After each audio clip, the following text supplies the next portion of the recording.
रीट मुख्य परीक्षा की जो कट ऑफ है वो जारी की जा चुकी है। उसके बाद स्टूडेंट्स के लगातार मुझे कन्फ्यूजन कमेंट्स के माध्यम से टेलीग्राम पर भी बहुत सारे जो मैसेजेस मुझे मिले, उसमें मोस्टली जो क्वेश्चन आ रहा है कि सर हमें अंक गणना कैसे करनी है, क्योंकि यहाँ पर जो बोर्ड की तरफ से ऐसा कोई ऑफिशियली जो कम्प्लीटली कोई बातें नहीं बताई गई, तो बहुत ज़्यादा स्टूडेंट्स उसमें कन्फ्यूजन में थे अंक गणना है उसको कैसे करना है। तो मैं कम्प्लीटली आपको पार्ट वाइज सारी चीज़ें बताने वाला हूँ, कौन से पार्ट में आपको किस प्रकार से अंक को गणना करनी है, कौन से सही में कितना मिलेगा, गलत में कितना कटेगा, वो सारी बातें क्लियर करूंगा मैं।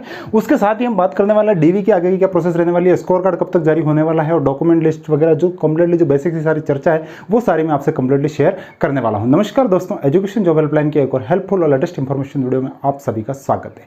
तो जैसा कि साथियों रीट मुख्य परीक्षा की जो 2 गुना कट ऑफ है वो कंप्लीटली जारी हो चुकी है। अब आगे की जो प्रोसेसिंग रहने वाली है वो आपके कंप्लीटली डॉक्यूमेंट वेरिफिकेशन की प्रोसेस करवाई जाएगी। तो डॉक्यूमेंट वेरिफिकेशन की प्रोसेस की अगर मैं बात करूं तो आपके जो गृह जिले में ये सारी जो प्रोसेसिंग है वो सारी होने वाली है, और जो नेक्स्ट वीक में आपको सारा शेड्यूल वगैरह भी देखने को मिल जाएगा। और फास्ट आपको मैं बता देना चाहता हूं, जून महीने में ये सारी प्रोसेसिंग है वो हो जाने वाली है, और डीवी भी बहुत जल्दी आपका करवा दिया जाएगा। जिला मुख्यालय पर जो आपका गृह जिला है वहां पर टीमें गठित की जाएगी और वहां पर आपका डॉक्यूमेंट वेरिफिकेशन की प्रोसेस हो जाएगी। जो सारी चीजें टाइमली जो सारी आएंगी वो बात मैं टेलीग्राम पर शेयर करता रहूंगा। फिलहाल हम बात कर लेते हैं अंक गणना की, क्योंकि यहां पर जो बोर्ड की तरफ से कट ऑफ है वो बता दी गई है।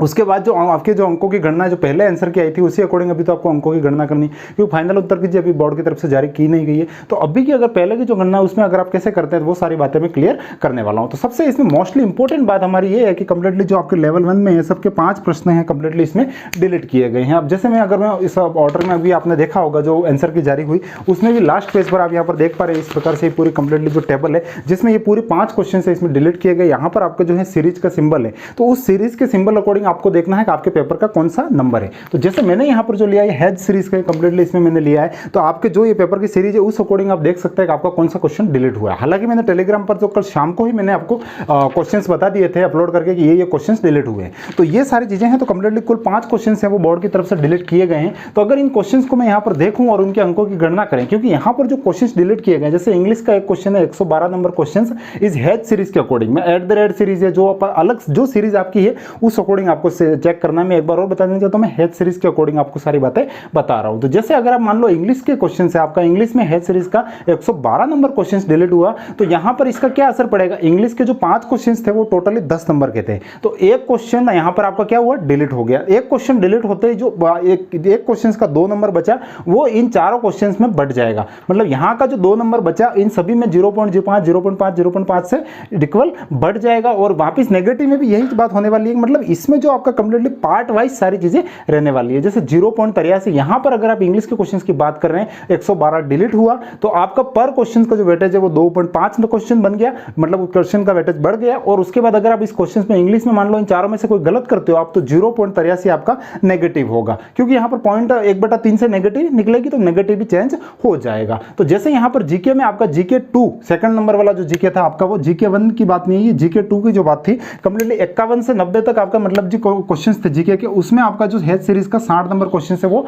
डिलीट हुआ, तो उसका वेटेज बढ़ा। तो यहां पर 51 से 90 में जितने भी क्वेश्चंस आपके राइट है उसको आप 2.05 से आप मल्टीप्लाई करेंगे तो वो आपके जो है टोटली मार्क्स आ जाएंगे। उसके बाद उस 51 से 90 के बीच में जो आप क्वेश्चंस गलत कर रहे हैं उसको 0.68 से आपका नेगेटिव करेंगे, तो जितने क्वेश्चंस आपने गलत किए उतने आपके ये कट हो जाएंगे। इंग्लिश के हो गए, जीएस का तो आपका सेम मामला है, 5 क्वेश्चंस थे उसमें 95 डिलीट हो गया, तो आपके 4 क्वेश्चंस बचे, तो सही क्वेश्चंस का 2.5 आएगा और गलत का 0.83 आएगा। आईटी में क्या हुआ साथियों, यहां पर 2 क्वेश्चंस डिलीट हुए 149 और वे 150, तो यहां पर क्या हुआ 3 क्वेश्चन ही बचे केवल अब आईटी में, तो इन 3 क्वेश्चंस का जो वेटेज बना वो बना 3.33 का, तो आपको सही क्वेश्चंस पर आपको 3.33 मिलेंगे और गलत पर 1.11 आपको दंड मिलके कट हो जाएगा। और बाकी जितने भी पार्ट बचे इनके अलावा जो भी बचा, चाहे वो जीके 1 हो चाहे हिंदी हो, और भी जितने सारे जो पार्ट बच रहे हैं वो सारे पार्ट बचे, तो उन बचे सभी प्रश्नों में क्या करना है आपको सही क्वेश्चंस में 2 नंबर गिनने हैं, और आपका जो क्वेश्चन गलत कर रहे हो उसको 0.66 से आपको गुणा कर देना है, तो आपका एक्यूरेट मार्क्स है वो निकल जाएंगे। जैसे उदाहरण के लिए मैं बात क्लियर करना चाहूं तो जैसे यहां पर आपको क्या करनी होगी, पार्ट वाइज टोटल करनी होगी। पहले आपको क्या करना होगा, टोटली पार्ट वाइज इस प्रकार से बनाना होगा, सारे पार्ट बना लीजिए। मेन तो ये जो नेगेटिव वाला जो वेटेज बदला है उन्हीं को आपको ध्यान में रखना है, तो आप पार्ट वाइज करेंगे। जैसे इंग्लिश का क्वेश्चन है, मान लो इंग्लिश में, तो इंग्लिश में क्या हुआ आपके मान लो 5 क्वेश्चन थे, 5 में से 1 तो डिलीट हो गया, ये अब बचे 4 क्वेश्चन। इन 4 क्वेश्चन में से आपके 3 क्वेश्चन सही हो रहे हैं, तो 3 क्वेश्चन सही हो रहे हैं, तो आप 2.50 से यहां पर सही वाले क्वेश्चन का गुणा करेंगे तो आपको 7.50 आपका क्या आएगा,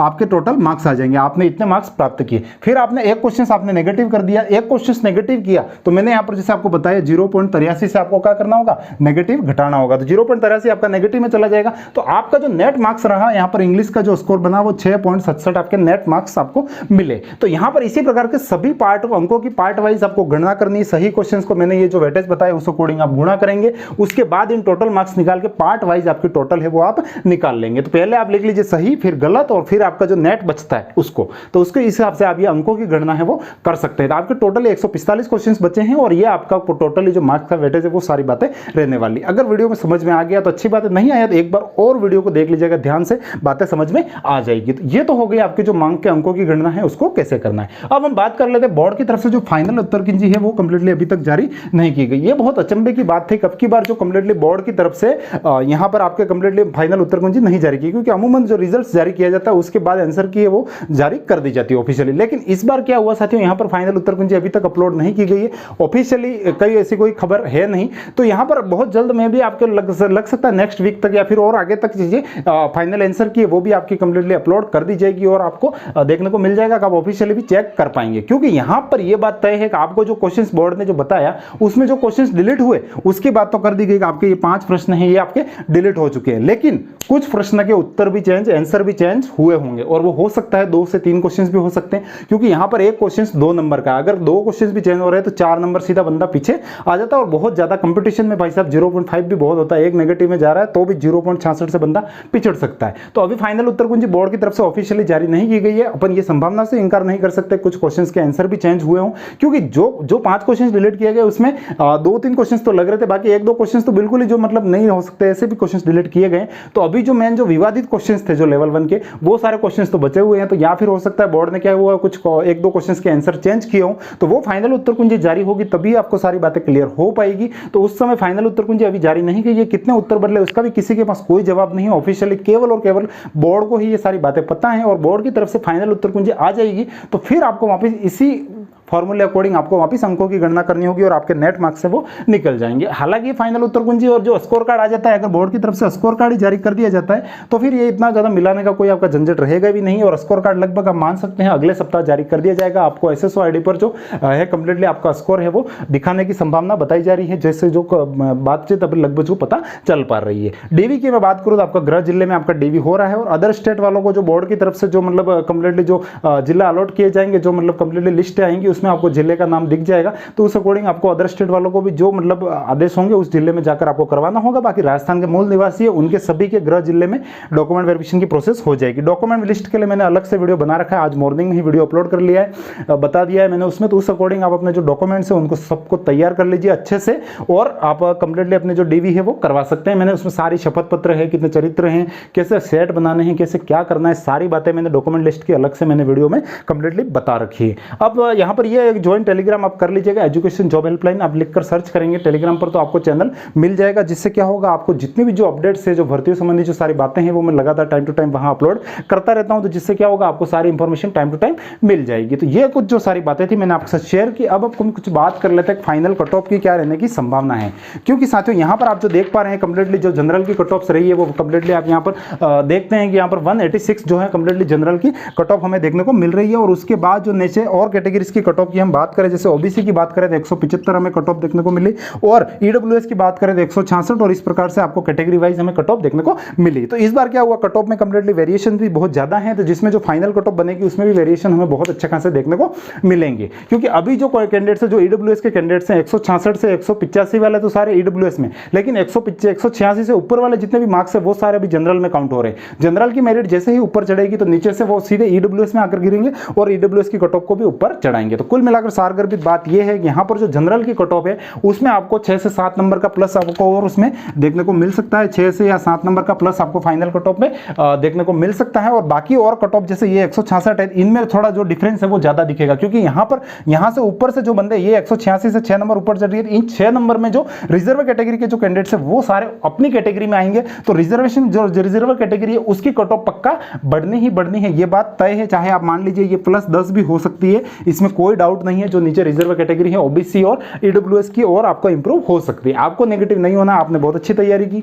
1-2 नंबर से अगर आप सेलेक्ट नहीं हो रहे हैं, कुछ चीज़ों में पिछड़ रहे हैं, तो वो साथियों से सारी चीज़ें हो जाती हैं। ये सारे कंपटीशन एग्जाम्स के सारे पार्ट हैं। आप एक क्वेश्चन नेगेटिव करते हैं 0.5 से भी मेरिट से रह सकते हैं, इसमें कोई बड़ी बात नहीं है। बस पॉजिटिव बने रहिए, अच्छे से तैयारी कीजिए और सारी चीज़ें आपके फेवर में रहेगी। बाकी जो सारी चीज़ें फॉर्मूलाज वो सारे बातें थी मैंने लगभग आपको बता दी, मैंने लगभग बातें जो है कंप्लीटली क्लियर कर लिया। भाई एक जो बात रहती है कि पद बढ़ने वाली जो बात थी, कंप्लीटली टीएसपी के कैंडिडेट्स के लगातार मुझे कमेंट्स देखने को मिल रहे थे साथियों। यहाँ पर जो पद बढ़ने की बात थी, क्योंकि अब की बार जो टीएसपी में पदों का आवंटन है वो कम किया गया, तो उसको लेकर स्टूडेंट्स की लगातार मांग की जा रही थी। तो अगर लेवल 1 के पदों की मैं बात करूं टीएसपी में, तो 400 पदों के बढ़ने की जो संभावना है वो प्रक्रियाधीन है आपकी, कंप्लीटली यही खबर अब तक मिल पा रही है। तो वो सारी चीजें हो जाएंगी, लगभग प्रोसेसिंग में है, क्योंकि 2 गुना को लिया गया है। तो अब अगर पद भी बढ़ाए जाते हैं तो कोई इतना इश्यू वाली बात नहीं, इसी को डीवी करवा दिया जाएगा और जो फाइनल मेरिट निकलेगी उस समय पद बढ़ाकर मेरिट निकल जाएगी। बस बात यह है कि जो डीएसपी की जो आपका जो संघ है कंप्लीटली कितने प्रयास कर पाता है, आगे तक कितनी पैरवी कर पाता है, अपने नेताओं से कितने दबाव बना पाता है, वो सारी चीजें डिपेंड करेंगी।